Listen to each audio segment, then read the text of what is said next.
Welcome back, fellow shop rats. Today we are back on our 413 that we are going to turn into a 426 for the Golden Mullet race car that we're building. Today we're going to spec out what we need for valve springs, take you through the process of measuring all of that and showing you how I come up with what valve springs we need. Let's watch the show intro. We'll see you in just a few seconds. I'm Mike and this is My Cars Shop. Piece of information that I need at least immediately to be able to move forward on gathering the parts for this engine. We already have the cam, the lifters, the rocker arms, the heads. I think we're going to be able to use. We're still a little uncertain about the cylinders, but we'll figure that out as we go. But regardless, even if I don't use this block, I'll find another block and we'll go a different direction, but it'll be another raised block of some kind. But the cam, the lifters, all that stuff is what we're going to use, and pretty much all of the raised block engines are the same. So there was the 413, the 426, the 440 are all RB engines, and this valve train assembly and heads and so forth will be able to be used. Now the stock springs are going to be no way big enough for this, so what we need to do is slip the camshaft in, put a couple of lifters in, lay a head on, put the valve gear on, put the push rods in, stuff like that, and we'll just show you what we're going to do here, and we'll see if we have the right geometry and all of that stuff to make all of what we have work. See if we can slide in our bumpy stick. Don't care about cam bearings, they're going to all be replaced. Not even bothering to clean the cam as long as it'll fit in the hole. We just don't want to damage anything, of course. Should have something on there to pick this up, but I don't, so we're going to do it the hard way. And just try to leverage it up. We can just do it with a screwdriver. All I'm trying to do is slide it into place. If it'll go. It might not. Oh no, it doesn't want to go in. I wonder if that back cam bearing is a little tight. Well, I didn't expect that. Let me pull that back out of there and see what we can do. And there we go. The camshaft still had a little of the old Cosmoline on it, so good enough. So our next step now will be just to drop a couple lifters in this baby. And hopefully they'll be okay in these bores. Get those cleaned up just a little bit. Again, we're not worried about cleanliness on any of this stuff. Because this is just a quick test, and I know that those cam bearings aren't going to score this camshaft or anything like that, so we'll be fine. But let's get a couple of lifters here and see if we can get them dropped in there real quick. We're going to go ahead and do the right thing and soak this down with a little bit of a Proil. Again, I'm putting a little Lubadobber on her just because. So we're going to pick, hopefully this is the right one here. We're going to pick this front one. There we go. So our lifters are down in the bores now, and they go up and down. Got my fingers in there, you can see that, so very good. We got some nice little coil on there. The next trick is I got to remember where I put the valve springs and the retainers. I don't need the springs, but I do need the retainers and the keepers. It's one of the problems when you get in a project like this, is, especially in this shop, is stuff is kind of scattered around.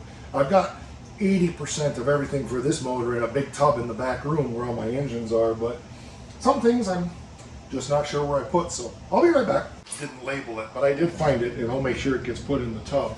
And you know, like I got this here is the thing of pieces for the 4-speed for the Challenger. And everything's got a place, it's just nothing is in its place.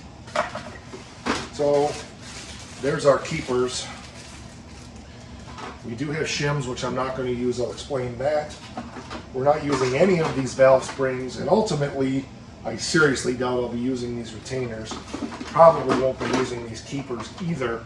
What I'll probably look for is a set of springs, retainers, and keepers, because the amount of spring pressure, I'll explain that in a minute, but the amount of spring pressure we're going to need with this 630 lift cam, I'm concerned about using these keepers and retainers that are, well, since 1964. So, you know, that's like 60 plus 64. Well, that's 58 years ago. Yeah. 59 years ago, because by the time you see this, it's going to be 2023. But let me explain what we do here. So we're not using the valve springs. I was having a conversation with Just Mopar Joe a while ago about some of this, and we were talking about the springs that we use for testing. If I can find it, there they are. And I was gonna dig around and come up with a set of valve springs or valve body springs out of a transmission and stuff like that. And I thought, well, I'm just gonna look. And so I got on that Amazonian thing and looked, and Competition Cams had a set of tester springs for $8, including shipping. I'm like, why would I spend 2 or 3 hours digging around upstairs through all my transmission parts looking for valve body springs when $8 in 3 days and I had them? So what we're going to do is, well, we're going to try to not make such a big mess here, but we're going to put this valves in like so. Make sure I got the right, yeah, I want the front one here. And we're going to use this instead of a valve spring. And we're going to put the keeper on there with this one spring so that we can use this as a measuring tool.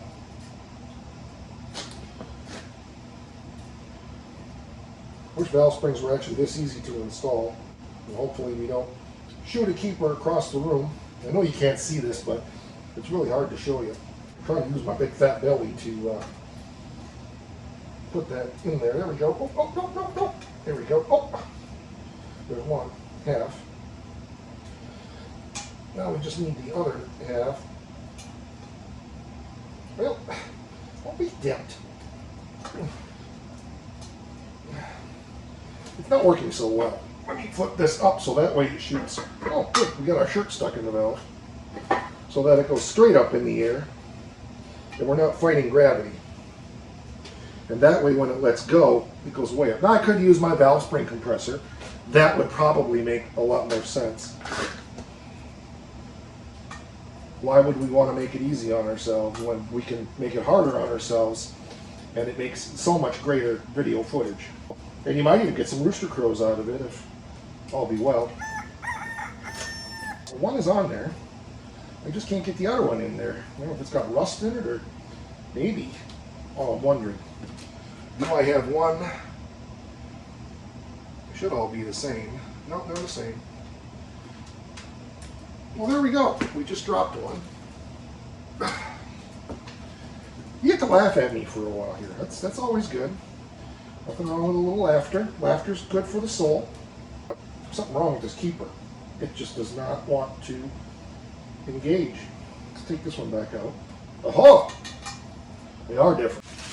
Oh!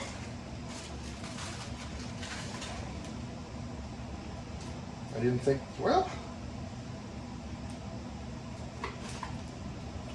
something ain't quite right here. Hold on a minute and I'll be like right back at you in just a minute after we have a brief word from our sponsor. You never really know about these things until you really start digging in. We have one oddball exhaust valve in this engine. Makes me wonder, was it that way from the factory? Didn't seem to have a lot of miles on it. Makes me wonder if the rest of these valves are as nice as that one. Yeah, it seems to be. So I don't know. That's why I couldn't get it in there. It wasn't like it would go. It wouldn't go in there.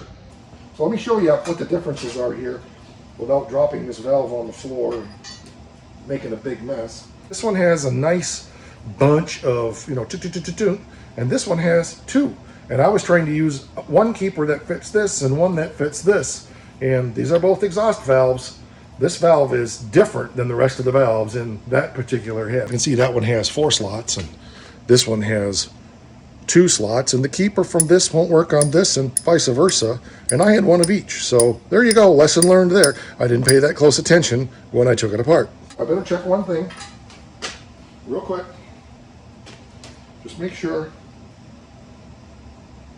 Ish. I'm just checking to make sure that the valve length was the same. Ish. I'm not looking for rocket science right now for anything we're doing. Okay, now hopefully we can get the keepers in. That one goes in nice. That's what you get when you're working on old stuff. Whoops. Well, I had one and then dropped the other one, and then I got one and I dropped the other one, and well, it's just, here we go. Now let's get the other one in there. It's gonna snap my fingers here, and then you're gonna hear me.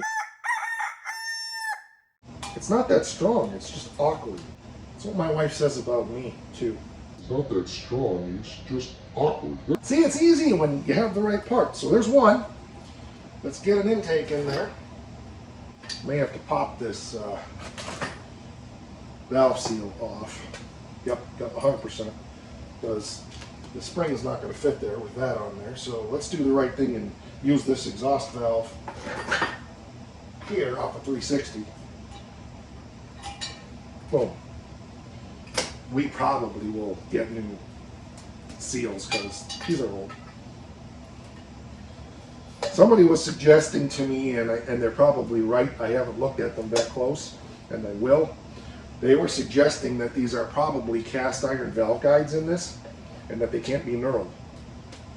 And I would have to say that they're probably right, and I haven't looked at it that close to think about it. And well, most of the time what you guys say in the comments are right on, and proves once again that I have no idea what the hell I'm doing, but you know, I'm just saying. Okay, there we go. Oh. There we go. See, it should have been that simple when you got the right parts. Now we have both installed. I'm questioning whether I should be using that valve or not. Yeah, the top, it's okay on the top. So for what we're doing here, this will be fine. So let's put this head over here on the motor and stuff, and we'll get you in a position you can see.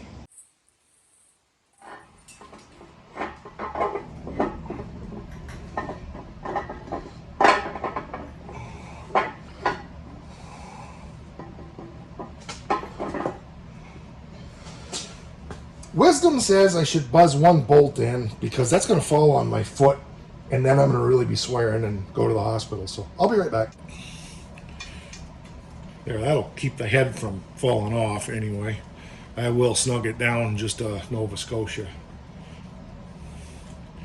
But good enough. That's tight. Okay, good enough. It ain't going anywhere. Interestingly, it looks like the push rods that I had might have worked. These are maybe a different ball cup. These are the Crane ones here. Of course, they have a hardened end on them. This is the factory one. It's rustier than a rusty thing, but they are. The Crane ones are just a Nova Scotia shorter, like 1/8 inch or less. But they're nice and heavy ones, so it's an option. Okay, I had spoke myself out of order, and I had mentioned the rocker arms and then the push rods, but really it should have been the push rods and then the rocker arms. Let me make sure that that's in the right spot. Okay, now let's get one of our duck tile. You ever seen a tile made out of ducks? Well, these are duck tile rockers, so they kind of go on. They're sort of if I have the right one, which I think I do. Oh, Mama! Just killed a man, put a gun against his head, pulled my trigger, now he's dead. There we go. Okay, and we got to get these kind of sort of up in here. Ooh, we may have an issue. These rocker arms may be too short. We'll see. But I'm telling you what I'm seeing right there. I don't like the look of that at all. Now I know this should be way the heck down, but I don't think we're going to get that much. Well, maybe. I guess the only way we're going to know is just to do it. So let's just do it. Let me tighten these down first and we'll go from there. Now let's see what we got. And I may just be overreacting to this, so.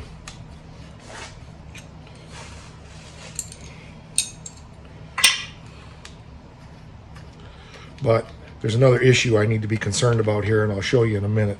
But we got to get this close first. We're not too bad.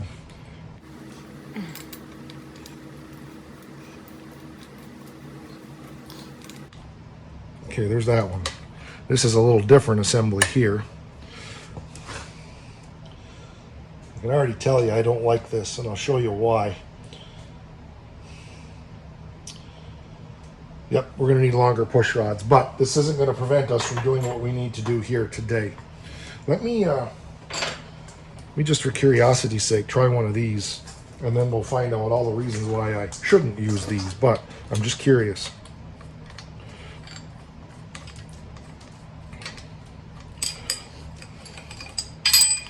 Because this one is just ever so slightly longer. Be great if we could get away with them. I doubt we can, but I guess I need to look into this more. We'll stick with this other one for now. I may have to ask somebody smarter than myself about this one.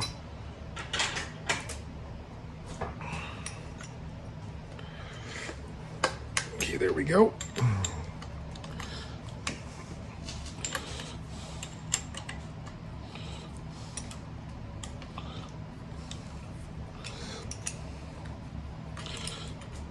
Well, I'll be a suck egg mule. I don't even know what a suck egg mule is. Obviously, nothing is right here right now, and we're not concerned about it being right. We're just trying to get it done. That's what this is all about.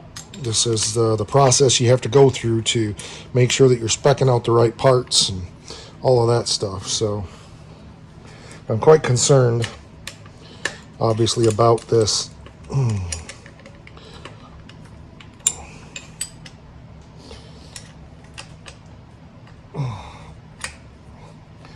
We're about maxed out right now. For now, I had to go ahead and pull one of these cap screw style out of the other end of this, because these ones that have this type of adjuster here won't give me enough adjustment, which just reiterates that these push rods are too short. I did go ahead and use the factory push rods. One of the things I'm wondering, and you may be asking, well, this had mechanical valve train, why are you not using the factory stuff?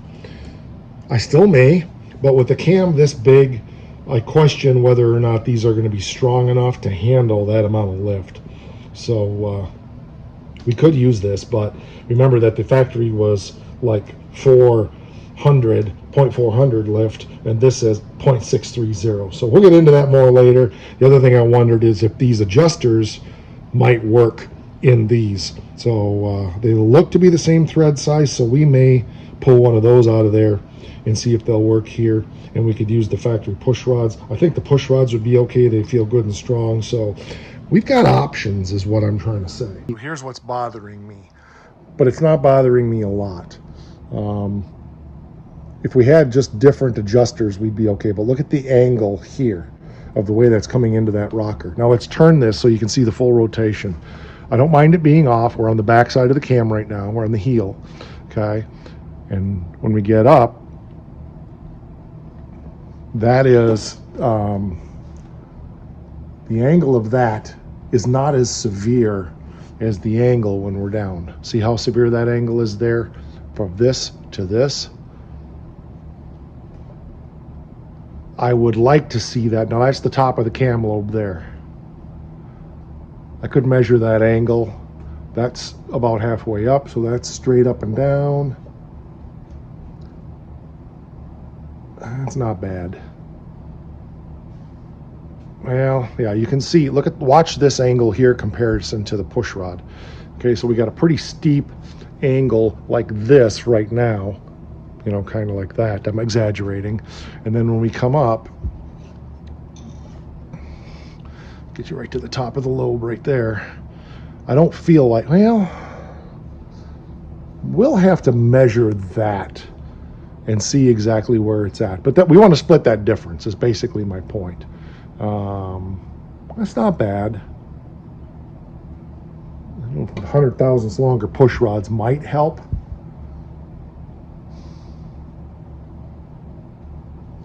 I'm just eyeballing it for now. I need to look and see what the recommendation is.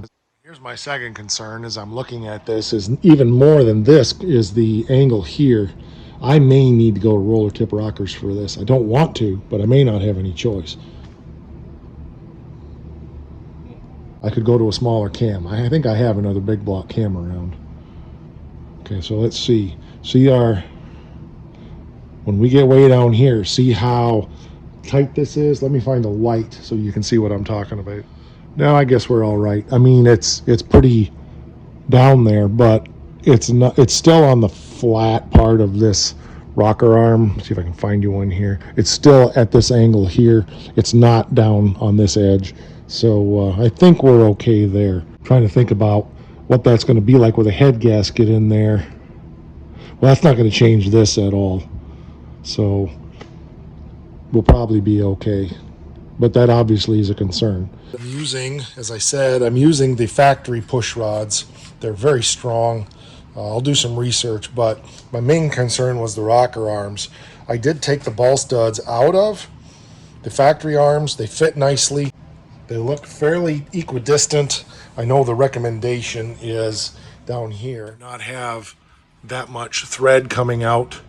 So we may need to go ahead and get some longer push rods for this, but overall, let me see if we're on the, yep, we're good. So, you know, it's going to be a judgment call for sure, but they fit nice, they work. We'll clean these push rods up and see. Give me your opinions. What are your thoughts? Would you run this, or would you get a different set of push rods? Just like to hear what your thoughts are. I think they say you're not supposed to have much more than a thread. I've got 2.5 threads probably, so, you know, but we still don't have a head gasket in there, so we'll obviously have more than that. But by the same token, we still have a lot of adjustment up here by using these factory adjusters out, you know, the screws and ball out of the factory. So I don't know. Tell me your thoughts. I'm all ears. Using the old head gasket. It's a multi-layer steel gasket. I've got new ones on the shelf. I don't want to mess up a new one for what this little bit I'm doing here is for now. We are going to remeasure all of this when we get things ready to put back together again officially 7.8 years from now. But I can find my bolt. Okay. We're just doing a quick stack up check. That's really what this is. And then I want to just 100% determine the spring thing. So let's snug this down.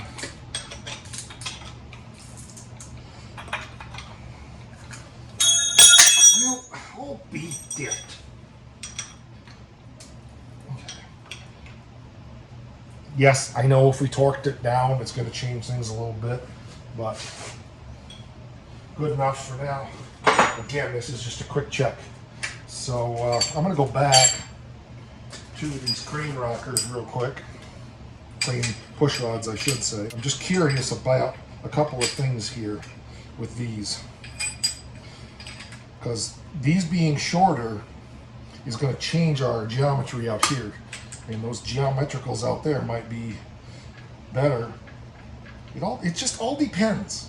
There's so many factors. Well, the only way we can factor the factors is to just keep factoring until, well, you can kind of make this into a factory, you know?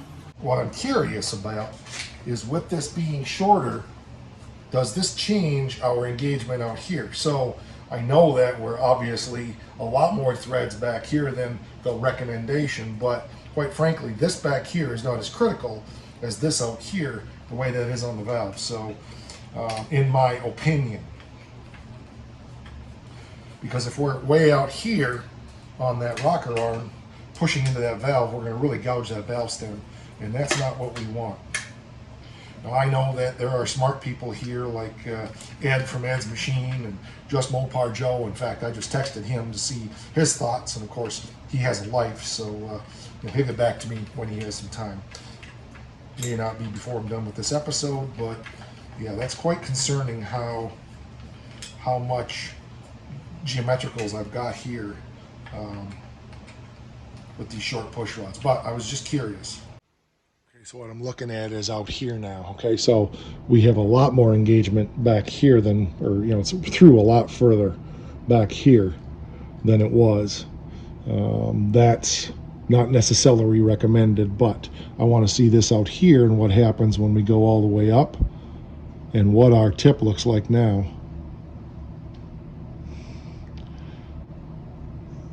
It's right on the edge, but it's not bad. So let's let's see what happens when we put the longer push rods in and see how that changes the geometricals. It shouldn't change it at all, but I was curious if it would. Okay, and you can see now nothing is going to be changing out here, but we have a lot less thread sticking through. I still think longer push rods would be better. My concern is that these aren't hardened and that they're going to end up breaking. We don't want that. So tell me your thoughts on that. Now let's get to what I was really doing here, because you know this is not what I was really setting out to do, but it's all part of it, of course, till we can get to the point of what we really set out to do, and that is to double check the spring height from fully open, or fully closed I should say, to fully open, which should be about 0.6, but real world, and then we'll talk about spring pressures and what we need. So this is what we got, and I've got my caliper pulled all the way down here and zeroed, and we're just going to follow this down as it goes down.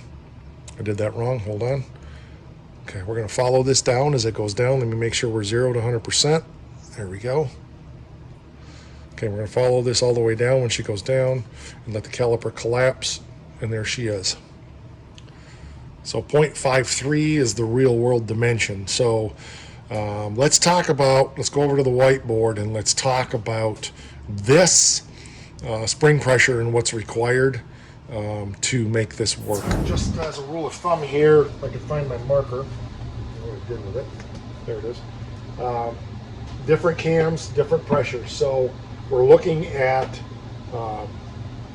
valve pressure closed versus valve spring pressure open. So basically with the valve against the seat and the valve open. So with basically a hydraulic cam, flat tap it, 110 pounds of seat pressure, 250 to 280 open pressure. Solid flat lift, flat cam, solid lifter, stock profile type cam, 130, 325. Hydraulic roller cam, about the same. Now when you get into the higher lift cams, this is where it gets to be more. What happens is if you don't have enough spring pressure, the valve can start bouncing when it hits the seat. So they're saying up to 600, 235 pounds of closed pressure, about 600 pounds of open pressure. So the spring, the more it opens, of course, the more it is.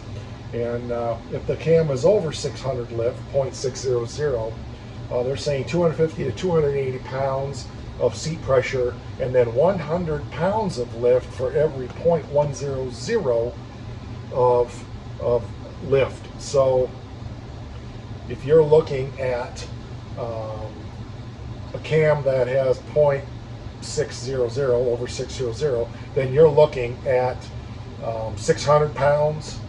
If you're looking at a cam that's 630, it'd be 630, which I would go probably 650, etc., etc. So you get the idea. So what we were doing there is just, I wanted to see, theoretically, for what that cam is, it should be, the valve should be going up and down 0.63. It's only measuring 0.5, whatever I said, 0.57, 0.58, which has me curious. We're going to measure the cam, and I'll show you how to do that in a minute, to be sure that that cam is what they say it is. But what I'm trying to determine is, we need to make sure that our spring doesn't have any spring bind, that we have over 600 pounds of pressure when the valve is open, that we have about 200 pounds installed. So that's the other thing, is there's a difference between the valve when it's free versus the valve when it's installed. So we would need to measure the installed height and then measure the what it is all the way open, which we've already kind of done that. So let me get those numbers up here on the board real quick. The free height of the valve is about, and I'm just going to use a stock valve, 2.05, so 2.053, and that's without pressure. Installed, that valve has about 1.985, so that's with the valve closed. With the valve open, it's 1.445. So we're showing about 540 lift right now, which is making me question whether the specs I have for that cam is correct. Now we have to account for a valve lash. I don't find my feeler gauges, but by feel I would guess that we are at about 0.025. So So that comes into play on your valve lift, because if you have 25 thousandths of valve lash, your valve can't open as far. So that puts us at about 0.565. Now this is supposed to be a 0.630, so we have a discrepancy here quite a bit. So we're going to go over and measure that cam in just a minute and see. But here's what I really wanted to know, and that is this distance from here and here. So we know that we're around, 5 3/4, let's say. So we need a valve spring that will move, that's installed at a free height, that's zero pressure, that at about 1.98 has about 250 psi. These are the numbers we're looking for. And then according to the actual real world measurement that we've done, we need one that has about 575 to 600 psi would be my guess. So these are the numbers that matter to me. Wanted to show you how to go through the process and measure all of this to determine. Then the other thing is, we know that between here and here, we want to make sure that we don't have any valve spring bind, so that when this comes together, we want to be sure that there's a lot of clearance between the coils on the valve, so that this valve doesn't become a solid piece of metal and start breaking stuff. We talked about that in our recent Talk About It Tuesday, but I wanted to make that real. When this squeezes down and it's up here at its 0.600, 630, if that's true, there needs to be room in here. There needs to be clearance in those spring coils. Otherwise, if this becomes solid, stuff's going to break. So when you're measuring your cam, you have to measure your base circle, which is this part of the cam here, versus your lobe height, which is this way. So let's measure this real quick. We're just going to pick one, make sure our caliper is zeroed. We're going to go along the side here, 1.215, and then we're going to measure our lobe height this way and calculate the difference. 1.566. 1.56 was our lobe height, 1.21. So that gives us 5,350. Okay, now to determine, the assumption is you have a 1.5 rocker ratio. And so you do your math. You take this number, if it's right, I don't do it with a micrometer, but close enough. I don't have a mic big enough to go 1.5. Base circle of 121. Cam lobe lift height of 156. Oh, this number here and this number here are kind of lining up, which means I need to do more research on this cam, because I don't know for sure that it's a 630. Here's our lifters. I just did a comparison to the factory one here. This is one of the factory rusty crusty ones, and they look the same. They say mechanical lifter right on the box, part number 3102. So I'm quite sure they're big block, but you never know. But that's our part number. You can do the research on that too and find out exactly for sure what it is. And then our camshaft numbers are right here. There we go. SX72C, hard-faced, 102B, 1601, all kinds of other numbers on there. Iskandarian, Magnum, blah, blah, blah. So I'm going to see if we can loop those numbers up too and verify exactly what this cam is. But you can see it's got some pretty big lobes on it, but I'm not convinced that the information that the former owner of this cam was given is correct. So we're going to do a research and find out for sure. So stick around for that one. It probably won't be on this episode, but it'll be coming soon. A lot more measuring and stuff that will need to be done as we're reassembling this engine. But I've got a pretty good idea now. Once I verify the specs on that cam, but even still, if I use the numbers that I've got here, and even if I assume it's a 630 lift cam, which I don't think it is, I think we're more in the 530 range. But anyway, even if we assume that, I'll be good with the valve springs. I'd rather have a little stronger spring than not strong enough. We're not going to twist this thing much over 7,000 RPM anyway, so Obviously, the higher RPM, the stronger the springs you're going to need to keep those valves from bouncing. But I think if we shoot for about 250 pounds of seat pressure and around 550 to 600 pounds of open pressure, I think we're going to be good. And if we get in that 500 to 600 range of a spring that has plenty of spring clearance, I don't think we're going to get that in a single coil spring, maybe. But as long as we don't have any spring bind, I think we'll be good. We'll want new retainers, possibly new keepers. I do need to look at that one valve, and we'll check the other head and see. I'm curious about why that one, if that valve was replaced or if that's something from the factory. I don't see any indication that this motor's been rebuilt, but I haven't checked the bore in it either. I don't know 100% for sure that it's stock bore. I think we did look at it and it's close.